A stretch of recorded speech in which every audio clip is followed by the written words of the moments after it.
Tu as probablement déjà entendu parler du levain, ou peut-être que tu utilises déjà du levain, mais tu ne sais pas exactement de quoi il s'agit. Nous allons le découvrir ensemble dans cette vidéo. Concrètement, il s'agit d'un mélange d'eau et de farine fermentée, qui peut être plus ou moins liquide, dépendamment de la quantité d'eau utilisée. On y ajoute parfois d'autres ingrédients pour stimuler la fermentation ou même pour donner un goût particulier.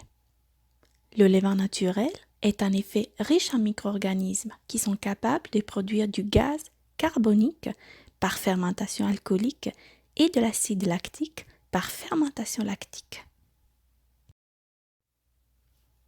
Dans ce mélange d'eau et de farine s'installent des populations naturelles de levures et de bactéries.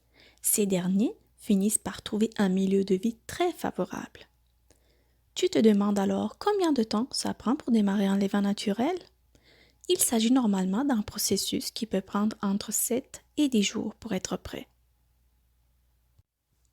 En nourrissant le levain avec de la farine et de l'eau, ce qu'on appelle un rafraîchi, on fournit donc une nouvelle source de nutriments et on maintient les micro-organismes en bonne santé pour assurer une fermentation réussie de la pâte à pain ou de tout autre produit boulanger. Tandis qu'un levain qui est oublié, qui n'est pas nourri ou rafraîchi à temps, il finit par perdre sa puissance. Les micro-organismes ne trouvent plus de quoi se nourrir et ils rentrent en phase de repos et peuvent même finir par mourir. Bien sûr, ce processus est bien plus rapide à température ambiante. En fait, un levain peut être conservé au réfrigérateur sans problème, même pendant plusieurs mois. Ajouté au prétissage, un levain trop vieux ne va donc pas vous permettre de réaliser une bonne fermentation. Pour rajeunir un levain et relancer sa puissance, il faut le rafraîchir. Pour cela, rien de plus simple. Il suffit d'ajouter de l'eau et de la farine au levain précédent, que l'on appelle aussi un levain chef. Ainsi, on redonne à manger aux micro-organismes qui peuvent de nouveau s'y multiplier et se mettre en activité. Après quelques heures, le levain obtenu est à nouveau prêt. Lors du pétrissage, les micro-organismes du levain sont répartis de manière homogène au sein de la pâte non fermentée, où ils vont poursuivre leur fermentation en produisant du gaz et de l'acide lactique.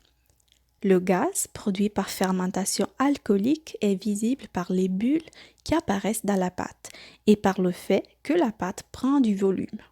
Ce gaz emprisonné donnera naissance aux alvéoles du pain lors de la cuisson.